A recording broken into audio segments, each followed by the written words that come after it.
Hello everybody, I'm Sen McGlynn and I'm here in Kawakawa, New Zealand, where we have a wetland restoration project that you can see behind me. We also have a visitor at the moment, Jonas, who is a game developer. He has made a simple game, which I think has great educational potential, and I'd like to make it accessible to more than just the gaming community. Now, I'm not a gamer. I've never done anything like that before, so I'm going to sit with him and he'll show me how it works. So here's Jonas, Hello. and here's his game on pixel6itch.io, and it's called Wairepo Wetland Stories Episode 2. I'm going to run the game.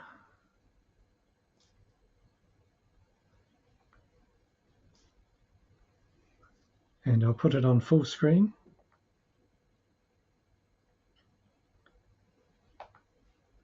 Click Start.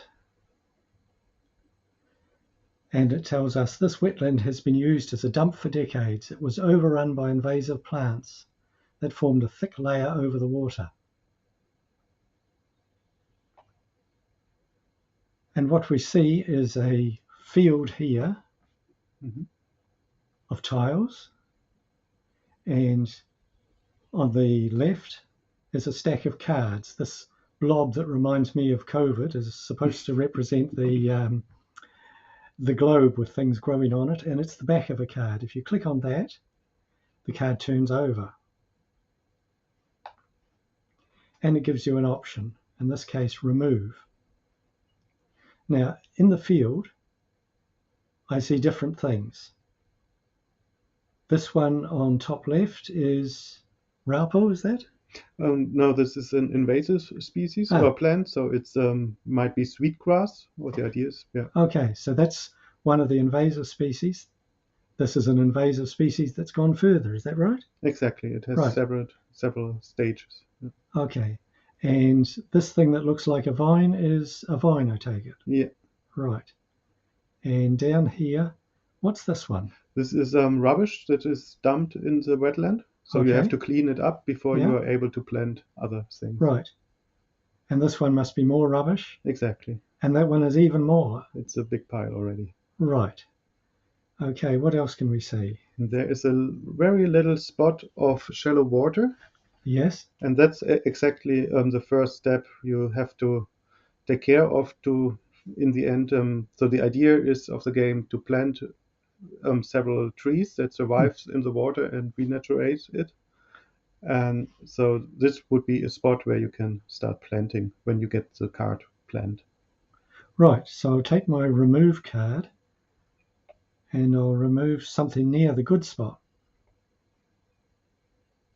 It tells me water comes back. Next card is plant.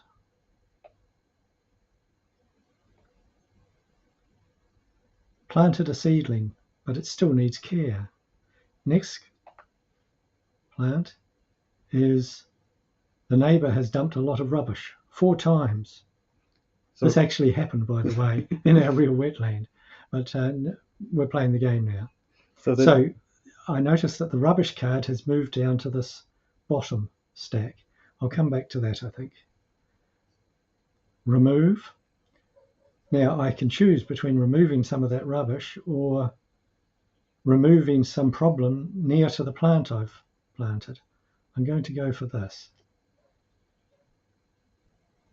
And it tells me water came back. Now I have an option. My card is grow. I could put it here. This is the hold pile, but I can only hold things for 1 turn. So I'll use it to grow my tree. Next card, remove.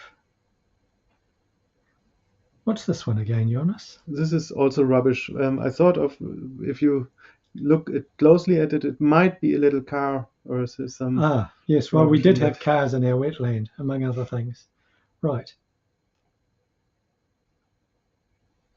And now my tree has got 3 squares neighbouring it that are good squares, one with rubbish and one with a vine. And now I've got a grow card. Again, I could put it here to hold, but I'm going to use it to grow. And that's my 7 cards used up for the first day. And it gives me some advice.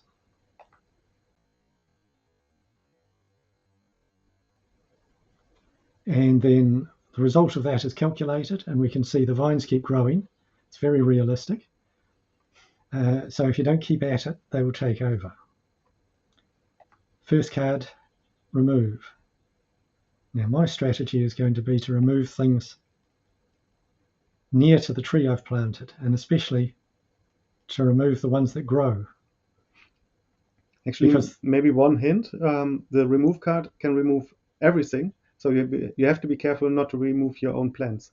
oh, okay. And I can grow, but again, I've only got one plant that I can grow. And now I can plant. And I think the smartest thing is to plant in the corner because it has less neighbours. Exactly. And therefore less problems. In the real wetland, it's just the other way. If we plant near to the boundary, we can't deal with the invasive weeds from the neighbours so effectively. Mm. And now I have an option to protect. Again, I've only got one thing that... No, I'll store that one. That looks like a good strategy. Now I can grow, and I'm going to try and grow this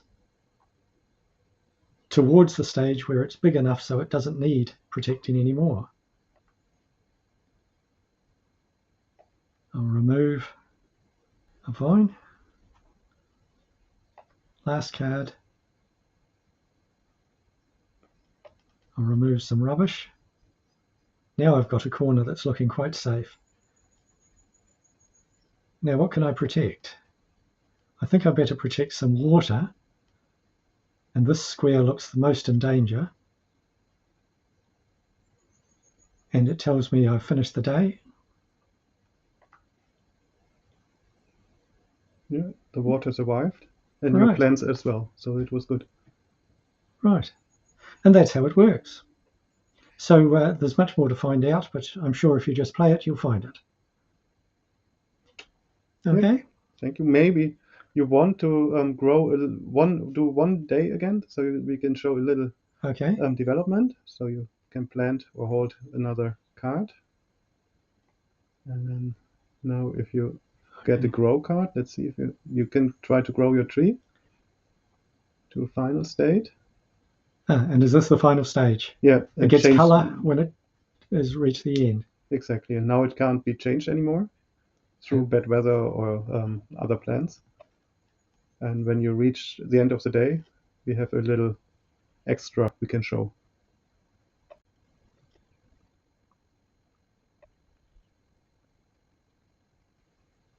And now, Maybe remove the car on the left. okay. And then one last card. Oh, it's a drought. Okay, so there are some bad cards. There's droughts and there's floods. And there's the neighbour dumping rubbish. Exactly. It tells me I've managed to have one fully grown tree and that slowly animals will inhabit the wetland. And the first animals that came were little worms. You see on the left down. And I could give you a spoiler and tell you all the things that will come as you get more and more good trees, but I won't. In total, it will be 6. But there are 6 animals that come. Right, that's that.